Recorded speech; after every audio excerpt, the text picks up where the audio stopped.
Welcome to the Scoop on Order. Happy Saturday. I hope you guys are having a great Memorial Day weekend. We're going to go through a huge wide receiver potential candidate for this class with Brian Hartline.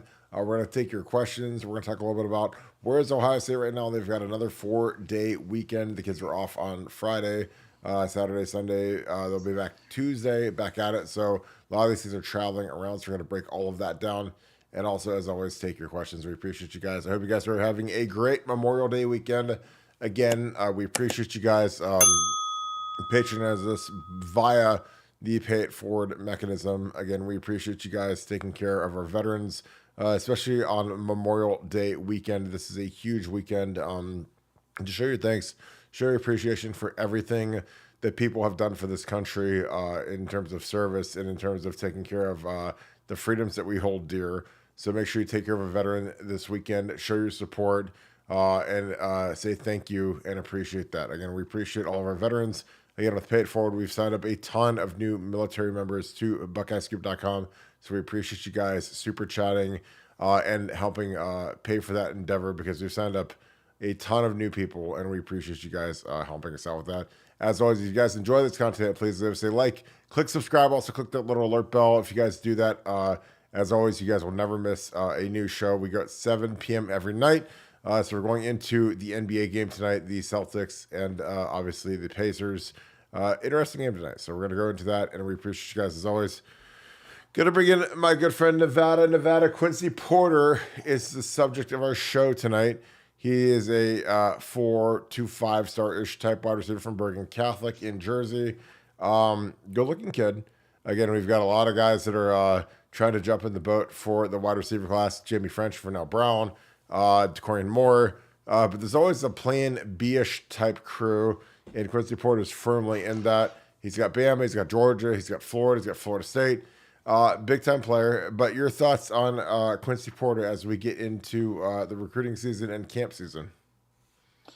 Well, I like Quincy Porter a lot, and I think Plan B always has a connotation to it that, to me, I'm not quite sure if just for me, that's just a personal preference. I'm not sure that quite captures it, because I feel like there's just a bunch of plus Plan A's. There's a bunch of Plan A's, and some guys may be A year than others, or A plus, or whatever it is. But man, this is a really good player, and I think the way that Hartline's playing this right now is really smart, because he's kind of going out there and saying, guys, look, we want you to be part of this class, but it's kind of first come, first served, and people are gonna, the only thing that you can do in today's time to kind of move up the timeline for people, or to try to get them to a decision, get them to a yes, get them to a no, whatever it might be, is time.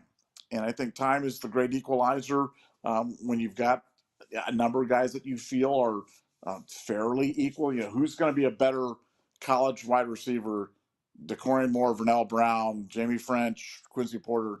No, nobody really knows. I mean, because you're talking about ever so slight differences between great. We've talked about this ad nauseum, but I mean, Chris Olave was the lowest regarded player in his entire recruiting class, and he turned out to be arguably the best player in his entire recruiting class. The guy's going to make $250 million in the NFL. So you never. I mean, Terry McLaurin.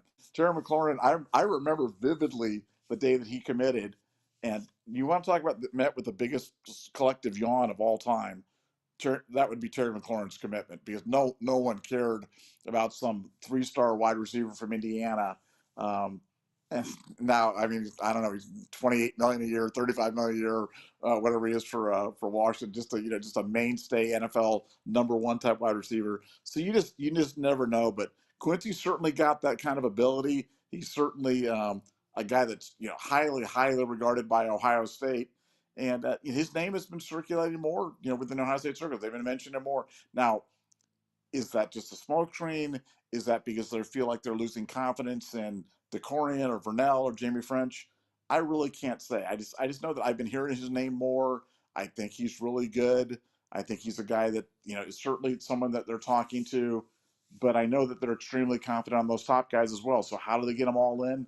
Not quite sure how this all fits together, but I mean, look, today was a crazy day. Between I spent all day watching the Shiloh Sanders, Deion Sanders stuff, and more stuff is circulating on James Franklin, and then I'm getting calls about Quincy Porter. So lots of stuff happening in college football on a kind of sleepy Memorial Day weekend. But Quincy Porter, definitely somebody, a name to remember, somebody to keep an eye on for sure. Yeah, I think he's got a big opportunity, especially if JB French ends up going elsewhere. Him and DeCorian Moore have got a lot of steam towards Texas, but I think at the end of the day, man, you have to go where the money is flowing. And at Ohio State, I mean, between the money and also the coaching from Brian Hartline and Ryan Day and Chip Kelly in that offensive system with the quarterbacks, with the throw game, I don't know how you don't go there if you're a top type dude. Because the way I look at Ohio State now, with people involved in the throwing game, which is receivers and quarterbacks, it's like if you're like Kyrie Irving. So Kyrie Irving, he was obviously he's a Hall of Fame basketball player. He's fantastic. But, when he came out of high school, he had to spend 1 year in college. So where does he go? He goes to Duke. And, he played like 15 games. He was hurt, wrist injury. Obviously, he was number one over to the Cavaliers over Joel Embiid. And Kyrie's been fantastic as a NBA player. And I think that that's kind of the prototype for what you need to do when you're trying to develop your repertoire. You're trying to develop, your path to the National Football League.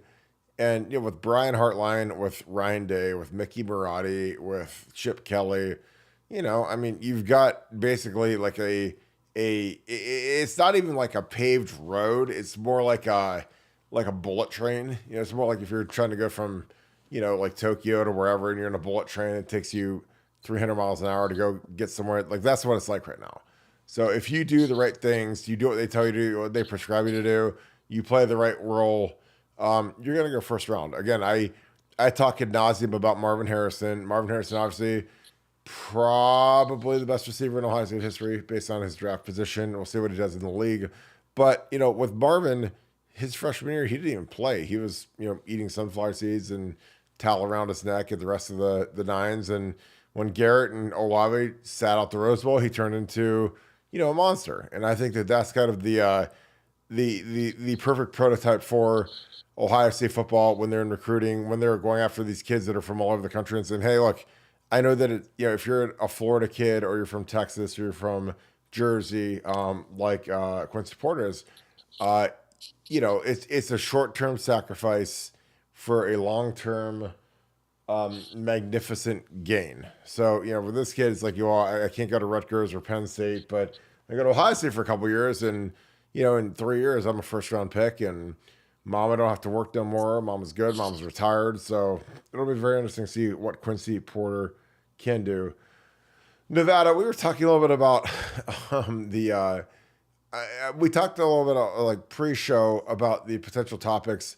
Deion Sanders, Shiloh Sanders filing for bankruptcy, which again, I think it's in the same classification as Antonio Brown. Because the thing about Antonio Brown is I know Antonio Brown really well. I've known him for 7-8 years. We were fast friends for about a year and a half. The thing about Antonio is when he files for a bankruptcy claim and claims bankruptcy, there's no way in the universe Antonio Brown's bankrupt. There's no way. He is the cheapest, worst human being on earth. So when you stiff everybody and you don't take care of anybody and you don't tip and you don't, I don't know how on earth he could ever be broke because he's so cheap. So, I think that he's doing kind of a he filed for bankruptcy last 2 weeks. It's a procedural thing because he's been sued by all these people that he owes money to, all these vendors. And it's like a classic millionaire ruse where it's like, I'm going to claim bankruptcy, get all of these deals off the hook. And again, I think I don't think Shiloh Sanders is broke either. I think that he has a lawsuit pending against him in Texas. And he's like, well, if I file for bankruptcy, then this all goes away. This gets deleted. It goes into the ether, and I think that's what's going on. Nevada, your thoughts on Shiloh Sanders, Deion's son, and the judgment and the potential bankruptcy that he's filing? Well, it's interesting. I mean, it's a fascinating case. I mean, he doesn't have a case again. He's got a judgment against. He's got a judgment against him for like $11.5 million, and you know that's not dischargeable by bankruptcy. I don't believe, but he's claiming he doesn't have anything, despite all the NIL stuff and being on commercials and with all these watches with diamonds and all this other stuff like that. But no, look, if Colorado had any type of background, I mean, this story with Deion is absolutely chilling. What he did there with his kid. I mean, this kid is an absolute menace. I mean, he has been in and out of juvenile hall. He's assaulted multiple other students, and he's out there playing football, doing his thing right now. And Deion's just patting him on the head and quoting the scripture and talking about how he's a godly man and how he's there to develop people and this and that.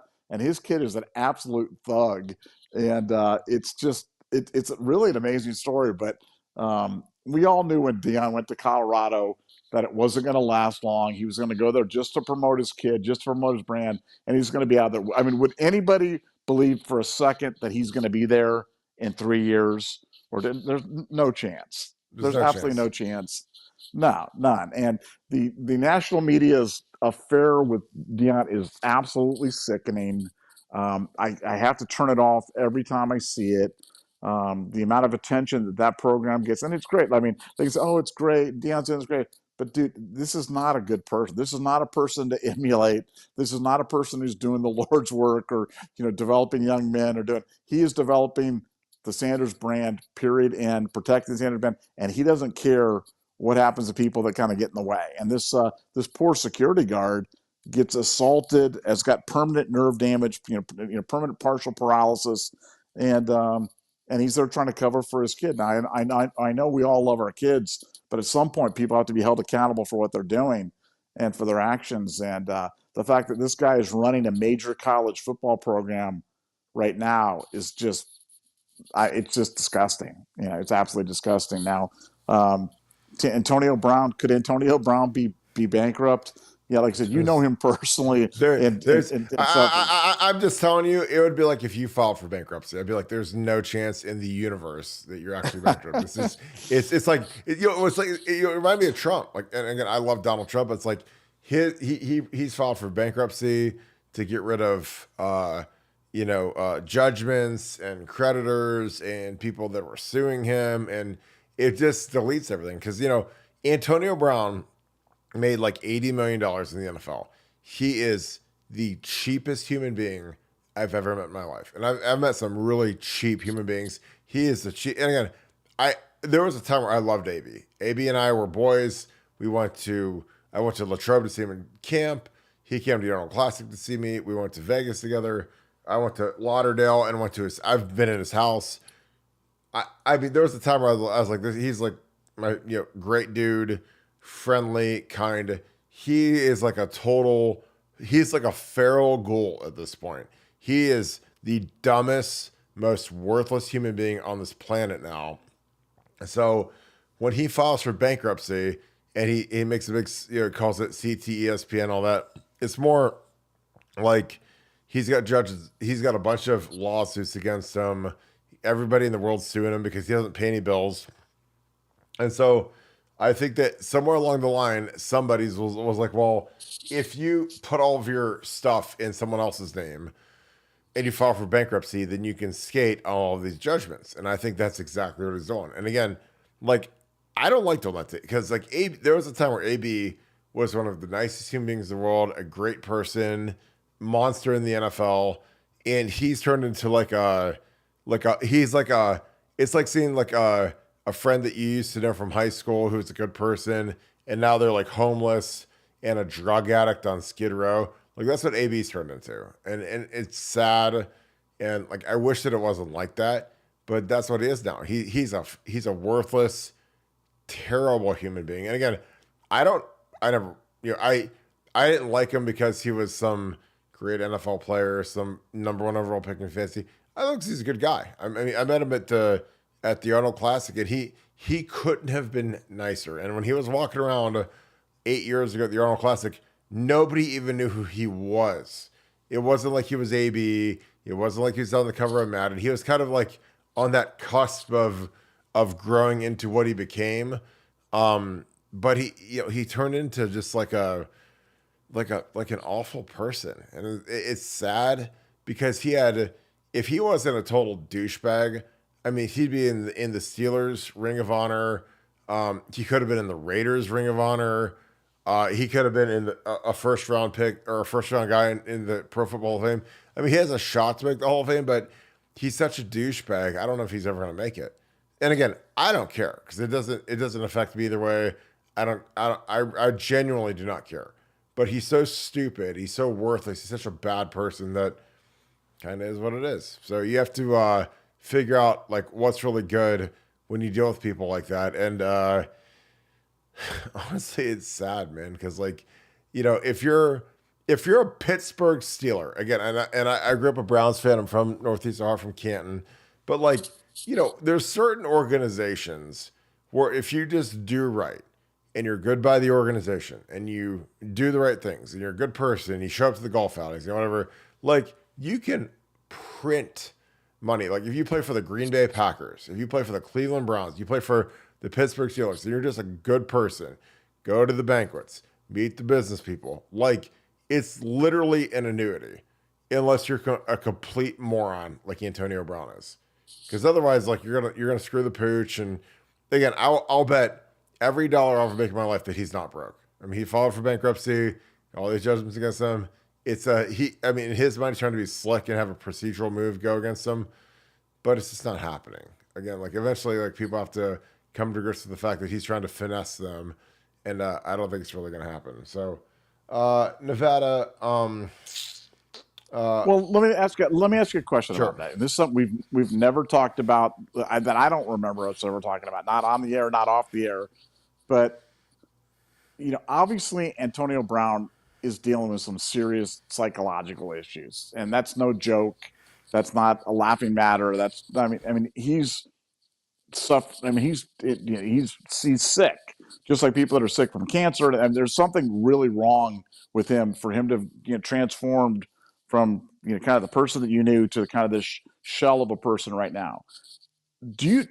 What do you think about like the CTE, the whole head trauma, Mike Webster, the Fresh Prince of Bel-Air movie where you play the doctor and stuff like that? What's your thought? Do you think it's a bunch of hooey? Do you think there's something to it? Do you not know? Do you fall down somewhere in the middle? I honestly, as the old All-American, what's your opinion on that stuff?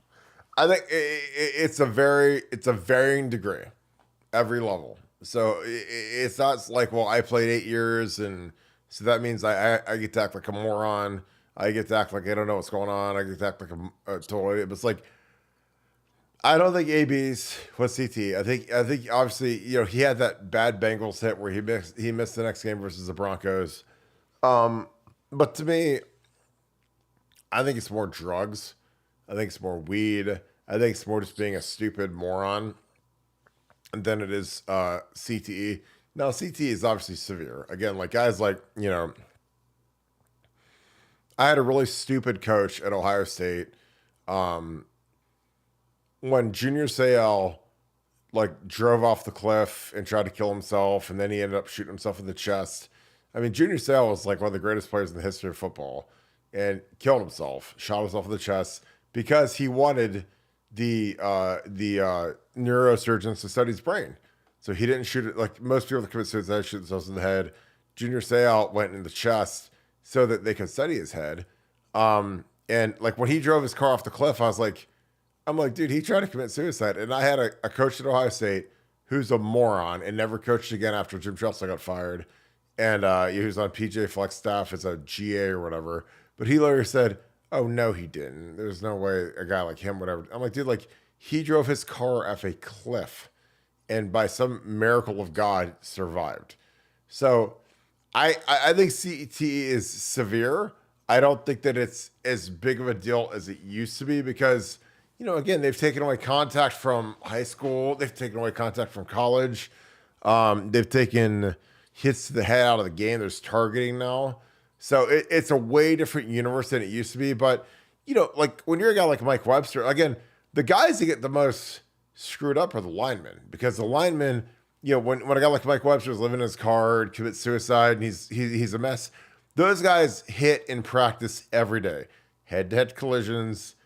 You get dings, you get your bell rung, whatever you want to call it. So it's a different world than just being a receiver or a quarterback or whatever. Like when you have to practice every day as a lineman, you get hit in the head every day. That's part of what it is. So the receivers and the quarterbacks, like they're not live during practice. The running backs are not live during practice. The linemen are always live during practice. So that's why you don't see the kill shots like you do with a receiver coming across the middle getting stroked by the free safety, but you get all these cumulative trauma hits, these little dinky hits that add up in a major way, and it affects the guys. That's why most of the time the guys that are the most messed up are the linemen, because they not only do they have to get hit like that in the game, but they get hit like that every day in practice. So I think the CT thing is a real deal, but I also think that there's a little bit of there might be a little bit of embellishment when it comes to that, where guys they try to get out of stuff with concussions. So, but that's just my opinion. Nevada, your thoughts on that?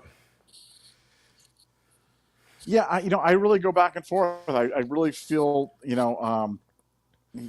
part of me is really, influenced by the science of it, and I think people make really compelling arguments. And then, other times I feel like it's just kind of an excuse for boorish behavior. But I know that. I mean, you just had that PGA player, not having to do with head kind of, but depression, battling with other things. I don't know if he committed suicide or what happened today, but you're talking about a guy that played at Augusta, has won multiple times on the PGA Tour, 30 years old, and dies. And it's like, man, when that happens, you just really count your blessings. You really hug your kids extra hard and just really thank God that you're not going that way. So I really don't know, Kirk. I really, I go back and forth on the head stuff. I know as a father, I did not allow my kids to play tackle football growing up until they were able to be older so they could sustain the contact.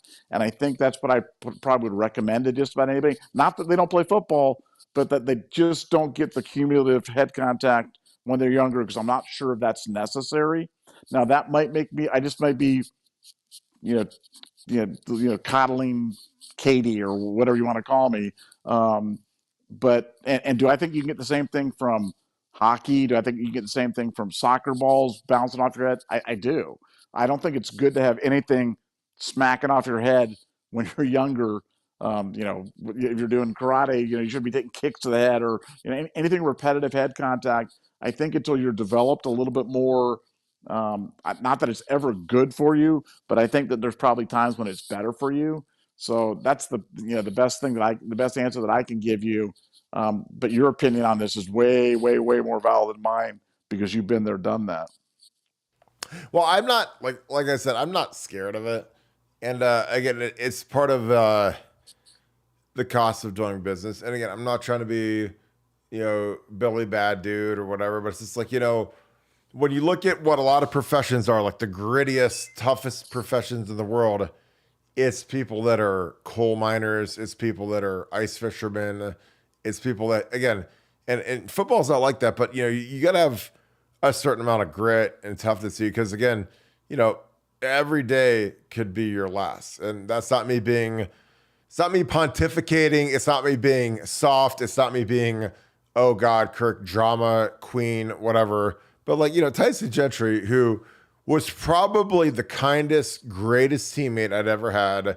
He was a punter. His neck was as skinny as a McDonald's straw.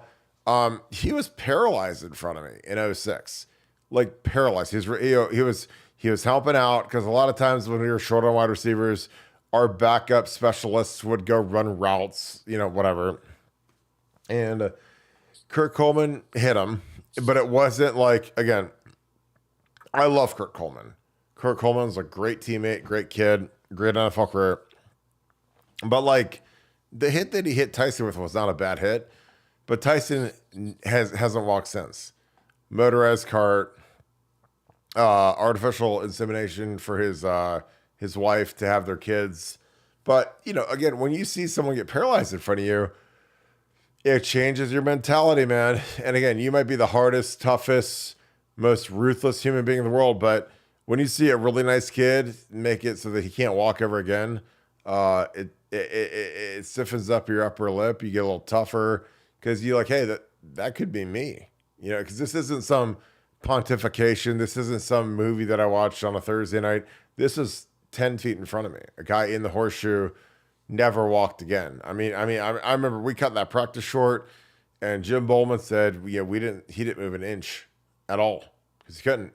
His spine was fractured. So, again, I'm not trying to be grim, but it's real in the field. And I used to tell my ex-girlfriend that. I used to tell anybody that listened to that. I was like, look, if something goes down, like, you gotta help me out, take care of me, and we'll be good to go. But I think that when you go through kind of what's going on, it's tough sledding sometimes. But I think that's the beauty about the team right now is like we've got really tough kids, mentally tough kids. We've got a lot of depth, so I don't think that's gonna be a major issue for us. Nevada, Billy Price retired today, 29 years old, first round pick. He was a first rounder in 18. Obviously was a very great kid, humongous bust. Went before Lamar Jackson. If they take Lamar, they probably never end up drafting Joe Burrow. But Billy retired. He said in the blink of an eye, everything could be taken away. On April 24th, I had emergency pulmonary embolism surgery to remove a saddle clot that was entering both of my lungs as a healthy 29-year-old. And unprovoked pulmonary embolism with no further explanation is terrifying. I am truly thankful to be alive today. Unfortunately, I will be retiring from the NFL as the risk of an internal bleed while on blood thinners creates tremendous risk. I am truly thankful for the opportunity to have played in some of the greatest atmospheres in the world. I am thankful to have trained and played alongside men that continue to make Pro Bowls, all pro wrestlers, and Hall of Fame recognition. Billy Price won the Remington, obviously his final year in 17 as best center in college football. It was with the Bengals for 3 years after they drafted him. Then he was with the Giants for a year. Then he kind of bounced around the league to the Raiders, Cardinals, Saints, and Cowboys last season. Nevada, your thoughts on Billy Price? Short career, but he was a first rounder, so he's in the record books. But your thoughts on that? Well, Billy's one of my favorite Buckeyes of all time. I remember when he was recruited, I think primarily as a defensive lineman and moved to the offensive line. A lot of people thought that he was kind of a player without a home, maybe would never turn out to be anything at Ohio State, kind of one of those tweeners. Is he a defensive lineman? Is he an offensive lineman? And then he goes and anchors that great line and, balls out and goes on to the NFL, has a terrific career, and just, the blood clots thing is kind of scary. That's like we've been hearing about blood clots a lot lately, and I'm not sure where that's all coming from or what's stemming. What's the genesis for that, but that seems to be coming on more. Maybe we're just more aware of it now. Wasn't there was there an NBA player or was there somebody else with blood? There was somebody else other than Billy that just had something with blood clots. Am I tripping, or did that happen? NBA blood. Well, the guy that I know had blood clots for sure was your boy Ryan Hamby. Ryan Hamby post Texas game had blood clots, and that's why he didn't play. Looks like Brandon Ingram, big time player in 19, had blood clots. Sir Thompson, who was a rookie this year, had blood clots. But Hamby, he caught blood clots in his leg in the middle of the season, and I remember he was like ruled out forever. So, we went with Marcel Frost going down the stretch, and then Hamby was in like mid-season. So, unfortunately, he wasn't done before the Texas game. The clots were not forming before Texas. So if we had Marcel in there, he probably catches that touchdown. We'd probably beat Texas, but it's fine. And again, that's not me being hater, just trying to be funny. Appreciate you, Hambone. But yeah, Hambone got retired because of the clots, but he also, he stunk and he knew he stunk. So when we lost him, it wasn't really a big deal. Um, but I can't think of other guys. Asura Thompson was a blood clots guy. Free agent Colodo. I just googled NBA blood clots. I don't know who else it could be. Nevada. I But don't know. No, and maybe it was a different sport or whatever it is, but it just seems like I've been hearing more about blood clots lately, and it's just it's just one of those things. Like nothing. Look, nothing in life is guaranteed, and then you got to enjoy it every day. And I'm sure Billy, didn't think. I mean, I'm not sure Billy ever thought that he had a NFL career, but he had a nice NFL career out of the thing, and cut oh god, too yeah. short. But a guy that certainly made the most out of his abilities, always maxed out his ability, and gotta love kids like that. That's why he will always be one of my favorites. And just glad he'll be a success in life because he's got that right kind of attitude. But health comes first, and I'm glad he found this. Yeah, I'm glad none of the soccer players from Southampton got blood clots. They're still choking up leads and doing a good job. So I appreciate that. Um, that's an inside joke between you and Nevada. Tony Turley, appreciate you. Thank you for the 20. I think the Shador's Sanders judgment included a finding of quote willful harm, which means it would not be discernible in bankruptcy. Nevada, I think Tony Turley, who is sharp as a tack, is onto something because I think that a lot of these guys, when they're scumbags like Shador Sanders and like Antonio Brown, they try to figure out a way to weasel a lot of lawsuits. And AB has been sued by everybody that has a pulse in South Florida. And so, he declares bankruptcy. And I had my friends that know me, like John Purdue, knows me very well. And he's like, oh, your boy's broke. I'm like, dude, AB is not broke. There's no chance. I mean, AB is the cheapest human being on the face of the earth. And he's probably made $80 million. There's no, I mean, he sifts everybody. Doesn't mean it's security, chefs. But I was like, that guy, he can't possibly be broke. He's a pay for name. It's impossible. Impossibility. So I think Shador Sanders is kind of the same thing. These guys are doing they're trying to be slick.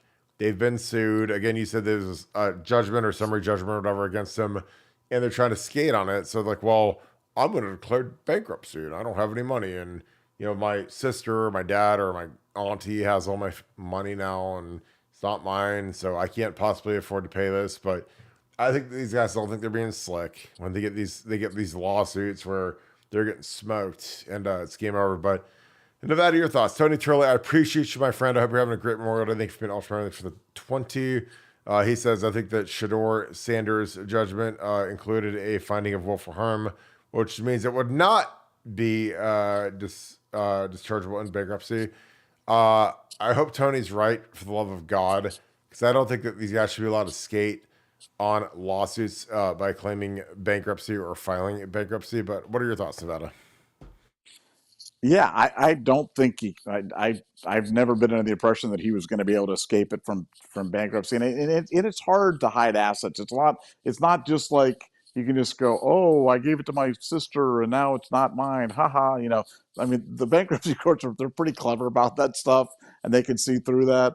Um, but no, this is just a mess, and I think this one's got Dion all over. I think Dion is absolutely culpable in this. I mean, he's basically set this guard up to do that. Like he hadn't informed him this kid he'd been assaulting people, he'd been punching people, and he goes to tell him to take away his thing, and then the guy gets punched out and partially paralyzed and hurt.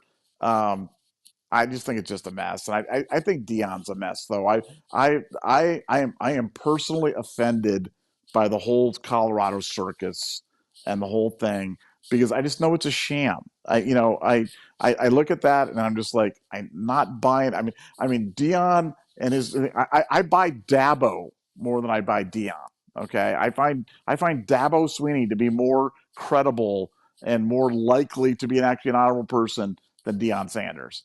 And so when Dion tries to play this thing, and I think it's so overdone, and the media in this country is notorious for just taking any idea that's got even a nugget of goodness in it and just overexposing it till everybody wants to throw up and be done with it. Well, this one never even had a nugget of goodness in it, and his kid's a disaster. Dion's a disaster. Colorado's a disaster, and I'm going to be honest. I root against them every week. I do.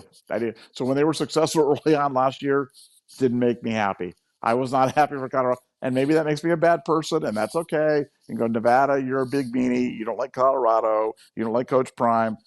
I don't. I don't like them. And, hearing this is just, I mean, to get an $11.5 million judgment against you, I'm not saying the courts are perfect or they can do whatever, but like the guy that represented him literally didn't even have a lawyer. He had to represent himself, and he got an $11.5 million judgment against this guy. So that shows you how egregious, how open and shut this whole thing was. And, yeah, I hope they take everything from him, because it's the only, if he's not going to go to jail, if you're not going to deprive him of life and liberty, at least take away his money and take away his pursuit of happiness, and at least that'll be kind of fair. I agree. I mean, again, I loved Dion when he was a player.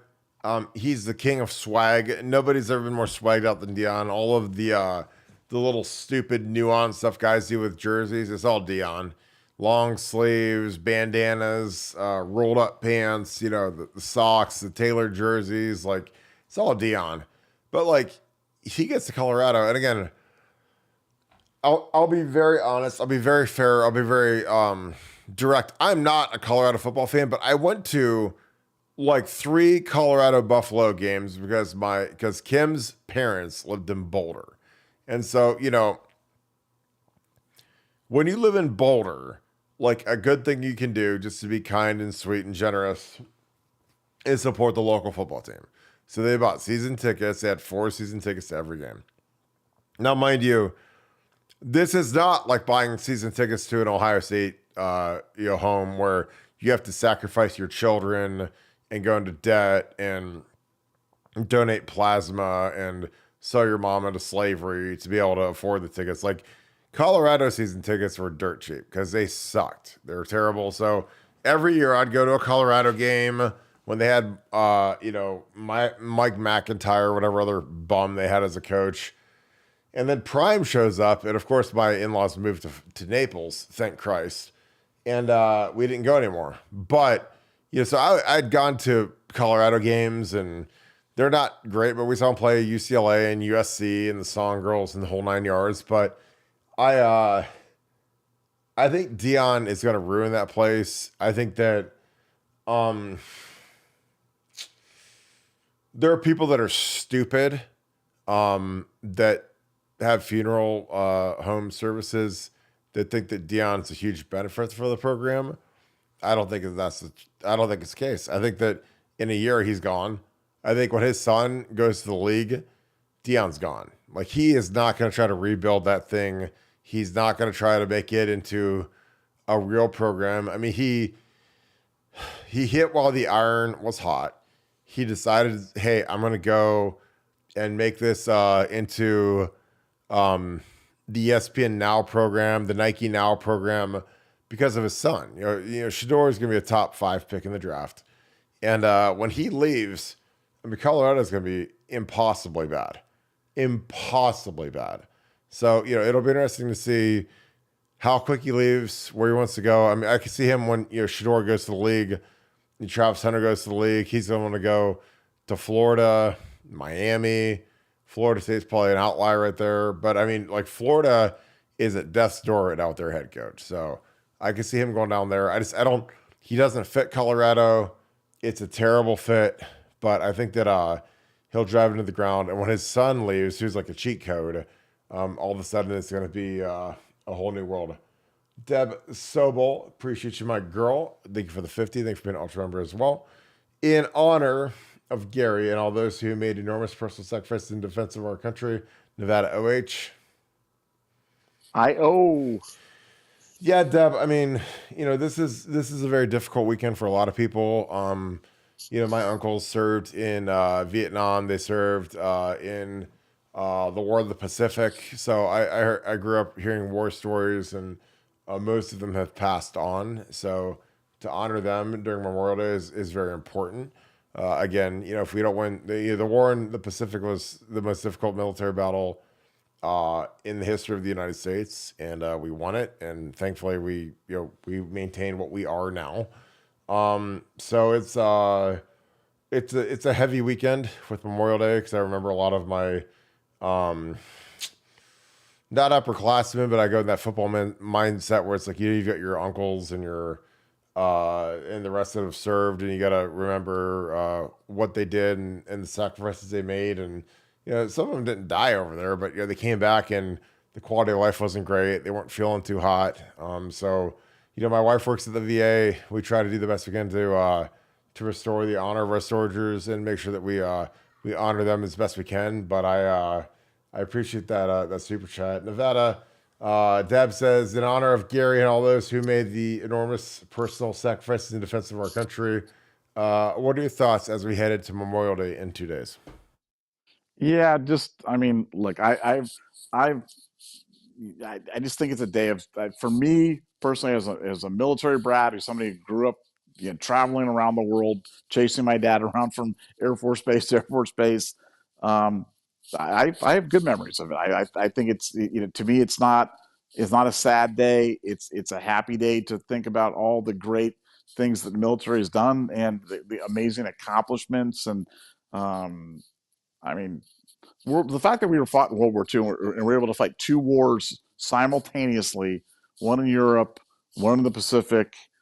Um, I it's crazy. I mean, it's absolutely that we could mobilize that many people, that we could do that many things, that many millions of people just took off, and then next thing you know, they're traveling around France on a tank, or going through Germany on foot. Or I just cannot imagine how the Greatest Generation did it and how they kind of formed the backbone for what we are. And so no, to me, it's a great day. It always had great memories of Memorial Day on the bases because it was always so much fun. It was always fireworks and softball games and picnics and hot dogs and hamburgers and everybody kind of celebrating the military. It's like the one day when everybody's kind of like proud of the military.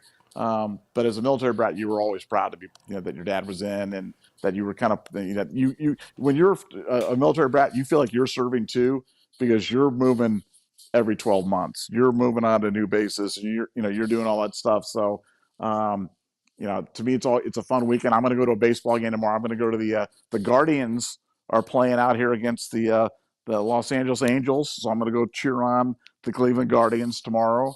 And that's how I'm going to be celebrating part of my Memorial Day weekend, is cheering on the Guardians. Well, if the Guardians are winning and their closer comes in, I hope that they don't blow it. Don't bet them. I mean, after the Yankees broke my heart and just destroyed me, it's like, oh my fucking. I mean, it was a bad deal. Andre Duke, thank you for the 10. Thank you for being an Ultra member as well. I seen the Crime Time story last, and I thought you guys would love it. And Prime 30 for 30 is going to be interesting. I bet lawsuit will be flying after this is done. Well, I mean, Dion is Dion. And again, he's maybe the most polarizing coach in the history of football, because again, he gets guys in decent situations. He adds a lot of money to the coffers for Colorado, but the way he does stuff is questionable. And again, people can always say, Kirk, you're an idiot, you're dumb, you don't know what's going on, you're clueless, you're whatever. But when all of these big time coaches leave his staff after the first year, I'm just like, oh my God, run for the hills. Like Charles Kelly left, Sean Lewis left. Sean Lewis left Kent State as a head coach to go be the OC at Colorado. Left to be the head coach at San Diego State. Charles Kelly's DC left. And so eventually when everybody's running for the hills, his whole staff basically turned over.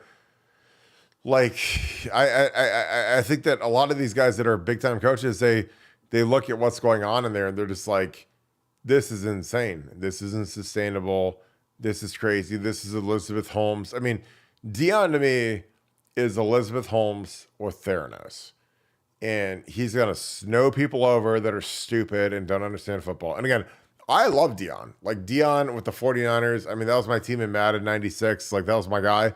But like Elizabeth Holmes snowed people over thinking that they could do a blood draw in 7 seconds. And she raised billions of dollars because she's like, oh, I'm slick and cool. And I've got, a do-rag and a Jerry curl and a fade. And, my kids drive Maybachs and Cybertrucks to practice. And this is great. But, when astute, intelligent people dig into it, then all of a sudden, it's over. It's a wrap.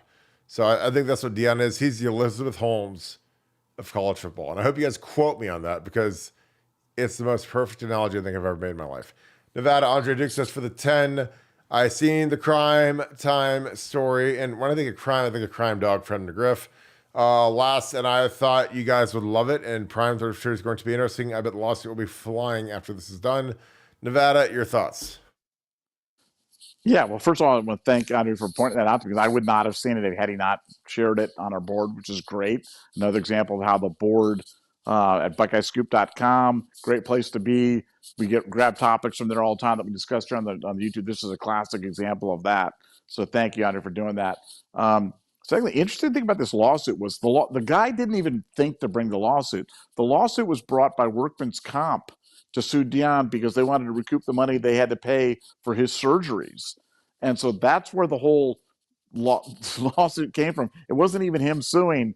It was Workman's Comp suing them. And then when they got access to the stuff, they found all the information about the kid. That's when they started with the personal injury lawsuit against him. And ironically, the guy's lawyer, the guy literally, he's days away from a judgment. Now I'm not asking you to be like, Mr. Legal Guy there, Kirk, but imagine you've got a lawyer who's a contingency lawyer, and he's put about $40,000 into the case in terms of doing stuff like that, and he's days away from a judgment, and all of a sudden he comes to him and he says, I have to back out of the case. I have to back out. I don't want my money. I don't want anything. He literally backed out of the case. And so the guy went on his own and won the case and won the $11.5 million that this guy has no, and the contingency lawyer who had done all the work doesn't get any claim to it because he backed out of the case. Doesn't that seem weird to you that that lawyer would do that? Doesn't it seem like, hypothetically, couldn't have somebody come and paid him off to try to leave the case or drop the, it sounds really, really weird because lawyers don't do that, man. If you're close to a judgment, especially on a contingency lawyer. Not a contingency guy. My God, no, there's no chance. Not a chance in the world. No. That's like when you live bet something and there's 35 seconds to go in the fourth quarter and they're up 14 points, like the Seattle or the Minnesota Lynx versus the Liberty. Shout out Minnesota Lynx.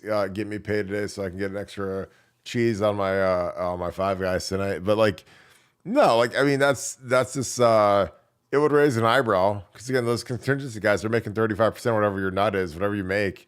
So if they're gonna bow out, as the ball's crossing the goal line in the end of the fourth quarter to win the game, very strange, very bizarre. Again, it's like when you when you beat people down like your Ramses in the Ten Commandments, and they're just like, well, we're gonna beat them to death and we're gonna collect the money afterwards, and then they say, well, we don't want that money no more. Then you have to really question it. But that's interesting because again, contingency lawyers make a fortune. Again, it's I don't get paid unless you get paid crowd, and so when they're just like, well, we got to go through this, they won't even take your case unless they know they can win. So when they know they can win and they take your case, they put in the work, they file everything, they do everything, they go down the line, and then they just tap out in the fourth quarter with 30 seconds to go when you're up by 49 points. It is very interesting. But again, with Prime and those guys, everything's interesting. Jerry McStevens, thank you for the deuce. Well, the team up north hand back to Natty. We will see. I don't know. They could, but I think that they're going to get smacked so hard, and I think that their bookstore going bankrupt does not bode well for the future of Michigan football, Michigan's athletic department. Just my opinion. Nevada, your thoughts? Jerry McStevens has 3 straight super chats. Will the team up north hand back the natty? Well, I don't think they'll hand it back. It might be pride from their cold, dead fingers or something like that. But look, I mean, I know they cheated in 2023. Connor Stallions was on the sideline at the Central Michigan State game with spy glasses recording signals during the 2023 season. So should they have to forfeit games in 2023? In my opinion, they should, which would render them ineligible to Ben, which would mean they'd have to vacate the national championship. Now you can say, well, Nevada, nobody else thinks it's a very big deal. It's everybody else has moved on, and I just want to move on. I love when people say, I just want to move on, which I think is one of the stupidest things. Like there should be no repercussions for going on. I think the dumber a person is, the more people go, oh, I just want to move on. Well, you know, I'm going to tell you who's not moving on? The Michigan State AD. The Michigan Yep. State AD Oh just came out and God. said, we may never play Central Michigan again. That's how Yep. mad we are about the fact that they haven't come correct with how did Connor Stallions get in the sideline. So Michigan State hasn't moved on. I can tell you that. So I'm not moving on until the fat lady sings on this one, until the hammer swings. And when it does, should they vacate it? Yeah. Will they just voluntarily give it up? Nope, they won't. But I think there's a better than average chance that that's going to happen. And but I think there's a virtual certainty that they're going to get the hammer. It's just a question of whether that last piece that I think it makes perfect sense that should be vacated, and I really believe that that's a very real possibility. Jerry McStevens, I don't know how much of this I can go with, but I'm going to go for 5. Appreciate you, my man. Do you think the Team of North Tire's run was fake and their players weren't good, and the coach, who's more slow than Biden, would they have even won all the games? I don't know how to answer that, Nevada. I would assume that, when you're cheating, it makes it way easier to win at whatever you're doing. That's my opinion. Again, like if I said, hey guys, I can fly out to Vegas tonight and I can tell you the exact hand of everyone you're playing against, and you can bet accordingly how big of an advantage. If I said, Nevada, we're gonna go to Vegas tonight, I have an in guaranteed, you're not getting caught, to bet on blackjack, and you'll know what everyone else has, or call it Texas Hold'em, whatever. You know what everyone else has, and you can bet versus what knowing their cards. Is that an advantage? Because that's what I feel like football's like. When you know, hey, they're bringing a corner blitz, hey, they're bringing a safety blitz, they're bringing the strong side linebacker off the edge.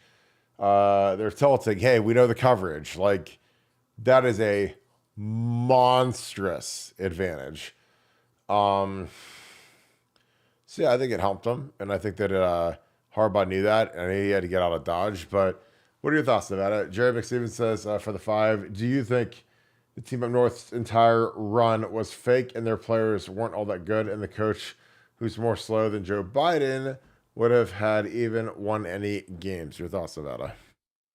Yeah, look, they were going to win games. They're a good team. They were a good to very good team that was able to use cheating to be better. And basically, what it allowed them to avoid some of those early season foibles where you slip up to that team that you really shouldn't slip up to win those closer games, to kind of build that confidence. But they're a good team. They had a lot of NFL draft picks. JJ McCarthy is clearly way better than I ever thought he was, because he's top 10 draft pick in the NFL.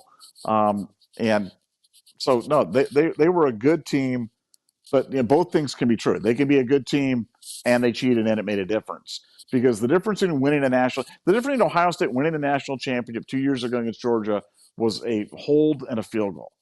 So I'll go to my grave believing that the penalty called against Marvin Harrison, that they picked up the flag on a flag that should never have been picked up, that's a touchdown. We go up 17. That game's over at that point in time.